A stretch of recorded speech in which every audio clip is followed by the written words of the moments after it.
right, part 2. So I talked to you about the development of clinical tools, and there's still a lot of work to be done to validate those tools. But we have already started to look at what these tools tell us and how they relate to each other so that we can get an idea of how informative that they might be, how sensitive they might be, and if these lovely checklists are actually going to be something that will tell you something and hopefully predict life participation, which again is something that we're all very concerned with as a field and generally as a clinician for our patients. So I'll start with the research that we've done with the Cinderella story. Again, we've looked at all of these different narrative tasks, but most of the work was done with Cinderella first. We attacked the longest story first, and let's jump right in. So for this, keep in mind that aphasia bank grows every day. So at the time, there were only 144 normal transcripts or controlled transcripts, and at the time I only had manpower to do 88 persons with aphasia at the time that these data were analyzed for you. And we could have had more persons with aphasia as well, but there weren't enough transcortical sensory or transcortical motor to really tell us anything as a group. And I've already talked about how there's not enough global on there. So we really only took the ones that had high enough numbers to be somewhat comparable during some non-parametric tests.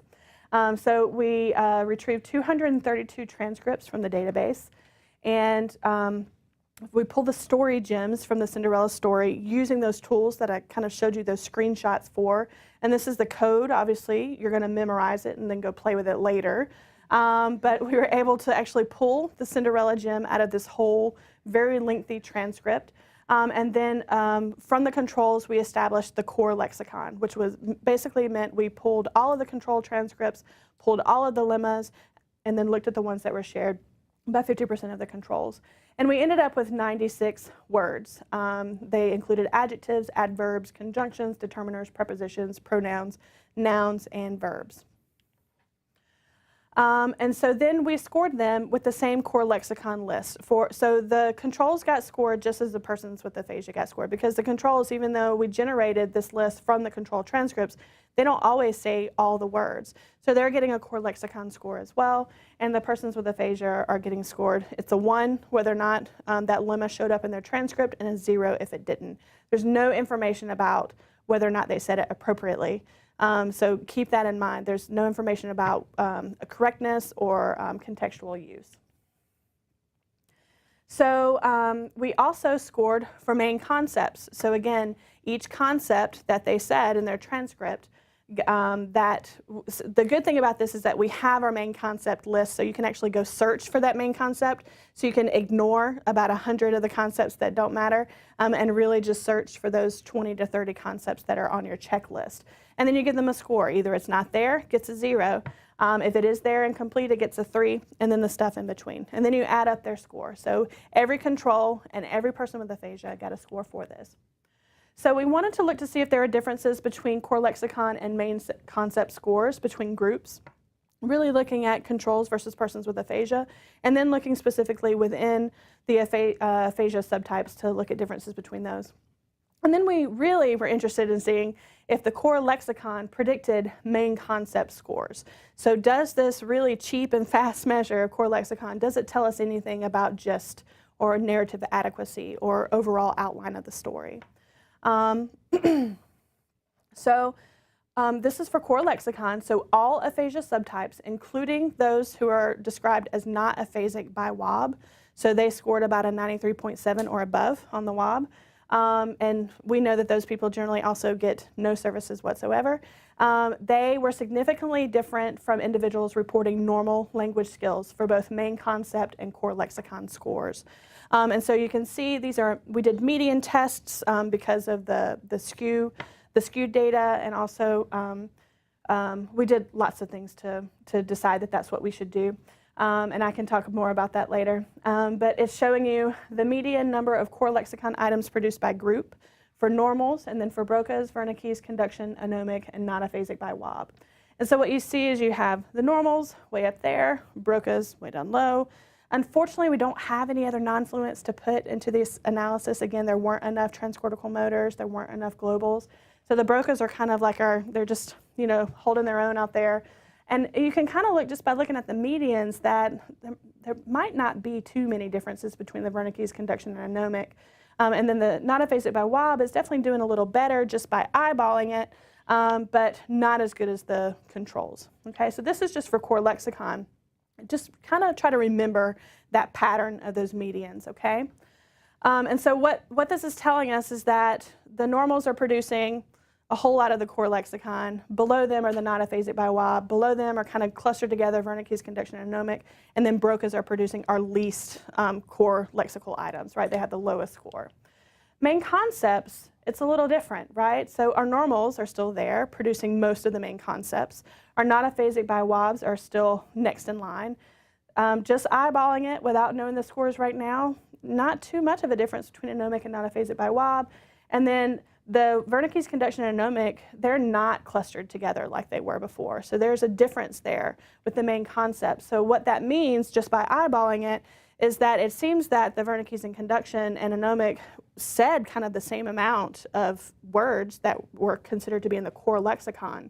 But whether or not they got scored as a main concept, whether or not they were actually able to express that concept, that's where it seems to differ between those specific fluent populations. And then, of course, Broca's, they're not doing too well down there. I must say, and I need to include this, and you need to know it, we did not count gestures. So they did not get any credit if they produced the gesture for spreading, if they didn't say it, okay? That would change a score for a Broca. And so that's something that is a future research line that we're doing with Margie Forbes up at Aphasia Bank. And yes, several other people. Sarah Wallace is another one who's very interested in gestures. Because if communication is the goal, then we want to be able to give them some credit. And I think the Broca's would look quite different. I know they would look quite different as a group if we were giving them credit for gestures. And the globals actually would look, they would actually show up. We would see them. Okay, so looking at plan comparisons, we readjusted the median because we wanted to remove the inflation from the control group and just looked specifically at the aphasia subtypes. So for core lexicon, we found differences between the Broca's and anomic groups, the Broca's and the non-aphasic by Wob, but not really any differences between the Broca's and the other two, the Wernicke's and conduction. We did find differences between conduction and non-aphasic by Wob and anomic and non-aphasic by Wob. Okay, and no other significant differences there for core lexicon. For main concept, Broca's and anomic were different, Broca's and non-aphasic by Wob, and then Wernicke's and non-aphasic by Wob, and conduction and non-aphasic by Wob. But really no difference between the conduction and Wernicke's and anomic there that showed up, right? So these are our median tests for main concepts for Cinderella. Correlations, let's talk about them.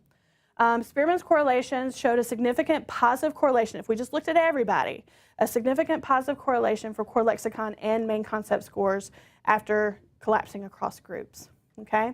But we wanted to know which groups were maybe driving that correlation, and I'm glad we looked there because we found that Broca's and the non-aphasic by Wob and the controls were definitely our highest correlations there. Anomics as well. And then look who didn't come to the party. Okay, so Wernicke's and conduction, we do not have this good correlation between core lexicon and main concept scores. And when you think back to those patterns of the bar graphs that we saw, it makes sense, right? Because one of them, they were producing lots of words, but not lots of concepts. And then when you think actually, instead of looking just at the numbers that you're getting from the database and actually think about those patients, that makes a lot of sense, right? Because they're throwing some words in there with some jargon, with some neologisms, but not really getting these concepts out.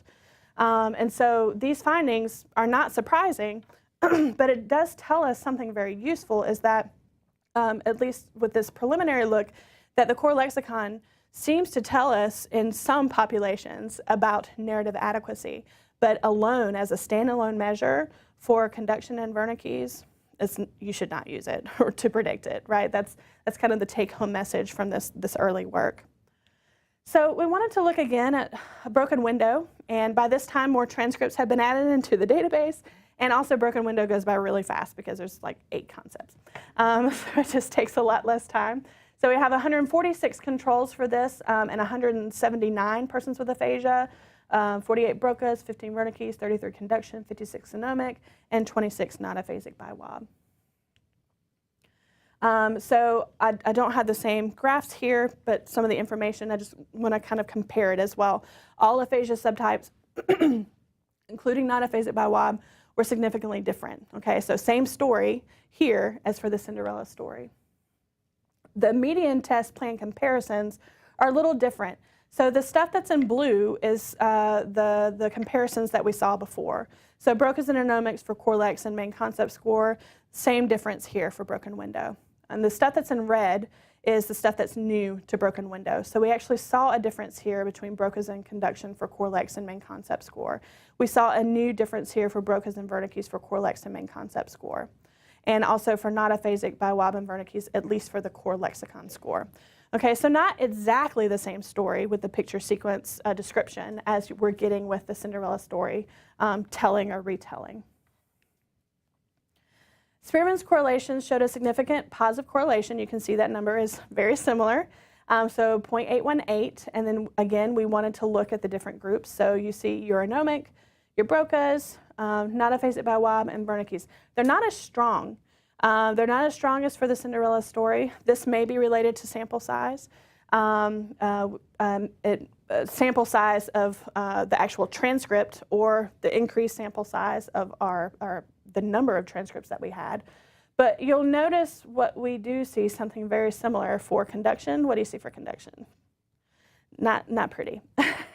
and for Wernicke's, I mean, it's borderline, but this is where I would encourage you to use multiple measures. And what I like to do is to try to use multiple discourse measures to get the best picture of my client. But in a time crunch and in certain situations, we want to try to find like the short ones that we can give if we have to, if we only have a couple of minutes. If we feel that it's really important to give discourse, which some people think, oh no, you shouldn't be giving discourse if you're in a time crunch, right? So different ideas for different people. So just some overall conclusions about these initial findings. We've done a lot more nuanced work with the actual specific main concept codes. We've done a lot of work with story grammar as well, and I'm going to mention it a little bit here, but not going to go into detail for it, for that topic. But individuals with aphasia differ significantly from controls on core lex and main concept scores. We didn't really expect otherwise, but it was actually quite nice to see that the non-aphasic BiWABs consistently were different from the controls, because I think we need more information out there showing that, hey, these people still need help. Don't call them high functioning. Don't say that they're not aphasic. You know, don't do these things that are not, you know, kind of honoring or recognizing the fact that they still have significant problems that are affecting their life and are stopping them from going to work. So it's nice to produce with these types of measures more information for that population, and even for the highest level anomic patients who also have difficulty getting services. Core lexicon may be an efficient means of estimating narrative adequacy as determined by the main concept score for certain subtypes of aphasia. So we saw how it was pretty good for certain subtypes and for controls, but not so much for the conduction and Wernicke's. So something else is going to need to be used there, a multidimensional measure, multiple measures to inform discourse abilities for those populations, and preferably something that's quick as well, right? So we're working on that.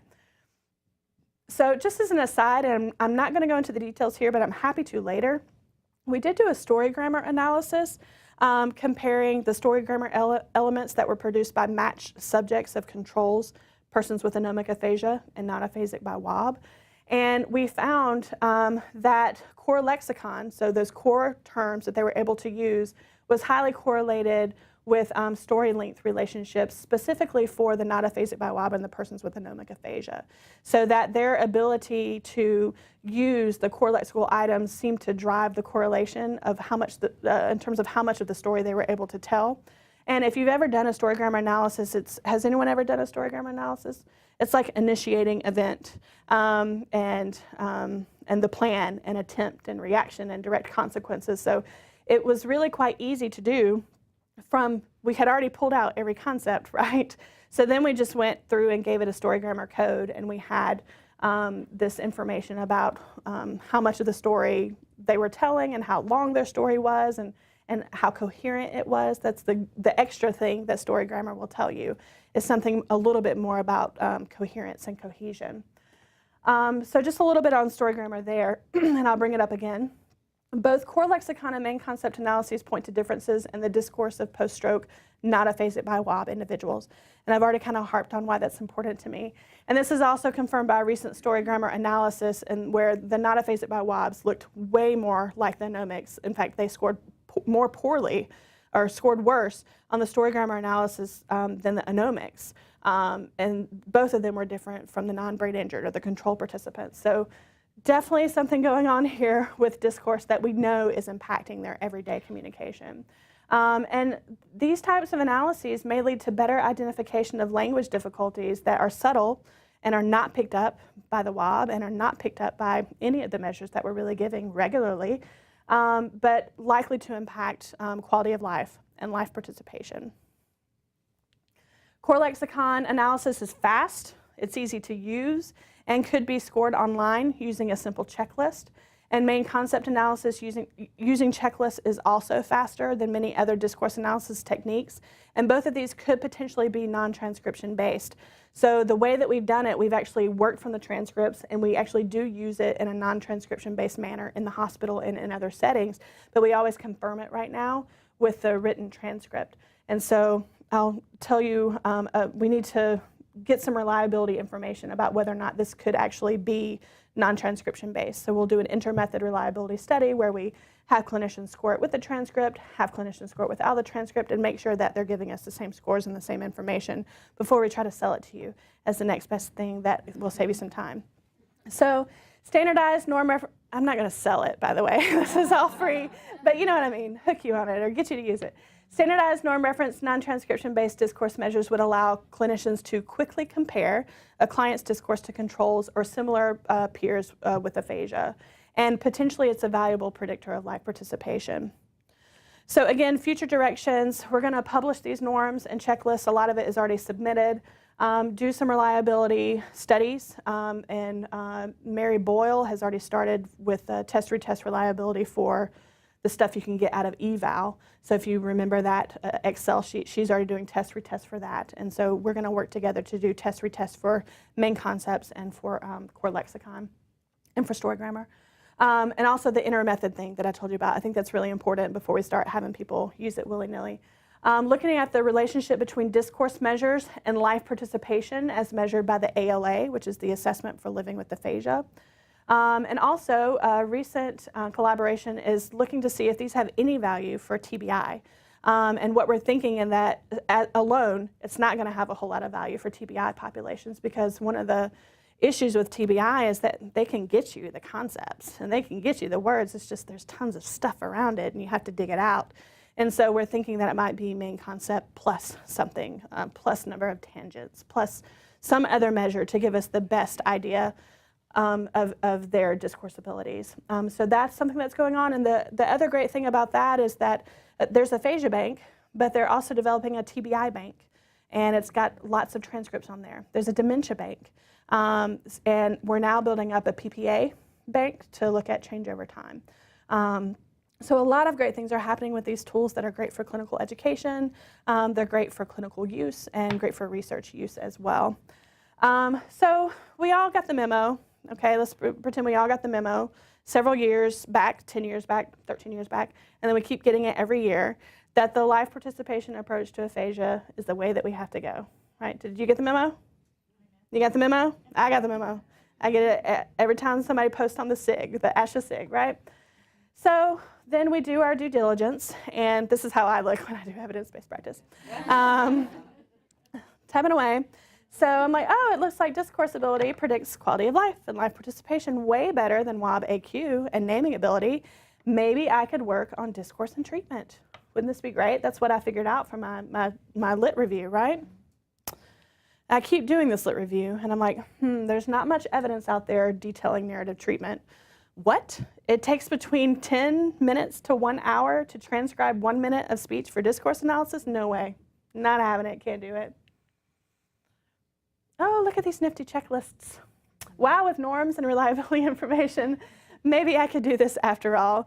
And that's just something that we want to do. We want to try to change the story. One of the reasons there's not a whole lot of information about narrative treatment and how this may affect life participation is that in order to see if narrative treatment works, we need to have tools to determine if the narrative treatment worked. And the tools that would determine that would be narrative assessment tools. And we don't have time to do that. I mean, I'm a clinician. We're all clinicians or clinicians in training in this room. I'm a researcher, and I still don't have time to do that when they're paying me to do it. It takes forever. But if we could change that story to provide those tools, then I think that we could change treatment and that we could change some of the things that we're doing in the treatment session that could have a greater impact in everyday life. So that's the story I'm trying to change with this research. Acknowledgements, Chapman Foundation, the Provost Social Sciences grant. I just got a small grant to look specifically at the life participation aspect, and the same students and aphasia bank developers and contributors. So any questions about this? Yes? I was wondering, is this tool something that's been applied in schools, or is it more exclusive to like clinics and hospitals? Which specific tool, like CLAN or aphasia bank? Aphasia bank. So aphasia bank actually arose out of the child's database and SALT. So CLAN is kind of like it's another version of SALT. And SALT is very much used in, very heavily used in a lot of research applications for children and for SLI. In terms of, I mean, I worked in the schools for many years. Did I ever do that? No. So I think there's a difference between what you can actually do in the real world when you're expected to transcribe. And the transcription is no joke. I mean, it's very detailed, and you have to have the error codes, and you have to do the revisions a certain way, and you have to make sure you know exactly, where you're dividing your utterances, and it's a lot of stuff going on with it. So I know that there's probably a lot more research with the discourse analysis in children. In terms of whether or not there's more clinical use, I would probably say there's not more clinical use. Any clinicians want to weigh in on that? I'm not a child person. About real-time clinical application of SALT analysis in the real world. Does it happen? It's time. I think it does happen in certain selected cases, but again, it's that you have to weigh the time factor. Yeah. It's a huge barrier. It was actually listed as one of the biggest barriers to evidence-based practice and to outcomes measurement in multiple surveys, and not just in speech path, but in PT, in OT, in every rehab domain. So time is so if we can work on that, then I think we could make progress. Yes, microphone. So doing the discourse analysis with the checklist and non-transcription based, has that been found to be as accurate as going through and doing the transcription based way? So for my pilot study, we've done 5 clinicians. 3 of them were second-year grad students, and 2 were real clinicians. I'm just teasing. Graduated clinicians. No. I actually had that one time. My student saw a grad clinician and real clinician. She was like, "What? I'm a real clinician?"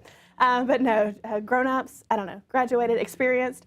But yeah, it's a pretty high correlation. I think for Broken Window, and it differs by story. For Cinderella, it goes down a little bit, which makes sense. You've got a lot more concepts to code. There's a lot more embedded clauses, so it gets a little more difficult, but we're still above the 90s. So I think it's going to be great, but we want a large sample before we say that it's going to be great. Good question. Mm-hmm. I know you looked at different types of aphasia, but how does severity really, I mean, I know it affects it, obviously it's severe, but what have you found that demonstrates that in your research? So I think you can pull out a lot of information about what severity does and does not tell you. Severity at the top end, right, with our not aphasic by WOBs, it's not telling us anything about core lexeme concepts. Does that make sense? Because they're at ceiling, but they're not doing well. So what is severity telling you there? Are you going to see that nice correlation and that nice slope? You're not going to see it because they're obviously not doing well in discourse, but they're scoring very well on the WOB. And that's their severity score. So severity is not telling you everything. Also, there are differences pretty reliably between the Broca's and Wernicke's on some measures, and between the Wernicke's and conduction on some measures, but there's a lot of overlap in their severity scores. And the same thing with conduction and anomic, and they are quite different on some measures as well. So severity is not drawing these lines that were the same lines that we're seeing with discourse. And I just don't think, I think we're kind of maxed out on a lot of our uses for measures like the WOB to tell us these things. We need things that tell us response to treatment, change in response to treatment. The WOB is not designed to do that. It has great things that it can do. It's not sensitive enough. The reliability of the measure is not good enough to show you. It just wasn't designed for that purpose. Same thing with the cattle, too. It's not designed for that purpose. I love what it tells me as a clinician, but you have to get about an 18-point change on the cattle to show that it was a reliable change. No. You know, like, what, I mean, anyway, it's a problem. But with discourse measures, and if you have multiple discourse samples or tasks to choose from, and things that are a lot more sensitive, that seem to be a lot more sensitive, and that look so far to be reliable on test retest, then this could potentially be a much better way to track this progress over time and to track this change over time. Again, only if we have time to do it. And that's going to be the key here, is making it accessible and making you believe that it's something that you could actually do and that is actually telling you something. And then put that into the soup. So not get rid of the WOB and not get rid of the cattle, but to put it all together, because all together is telling us valuable information. And I'll talk about that in the last section, about all the different things that I'm looking at to try to predict life participation. Thank you. From there? I just had a question about, so what are these tests telling you about, like, treatments? Are they supporting, like, narrative treatment, like you were saying, or? Right now, no. Like, it hasn't revolutionized how we're doing narrative treatment right now.